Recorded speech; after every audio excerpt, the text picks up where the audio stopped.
Le mot même épiphanie veut dire la manifestation du Christ. Donc c'est le Christ qui se manifeste à toute l'humanité.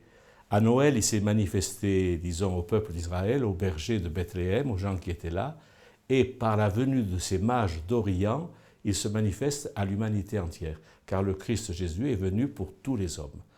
Alors, autour de cette fête, il y a bien sûr des traditions qui se sont créées, parce que il y a par exemple le fait de la galette des rois, hein, où on tire la galette, il y a la marche des rois, des différentes, surtout en Provence, il y a eu, et même à Monaco, il y a eu des traditions très importantes et que nous avons su garder.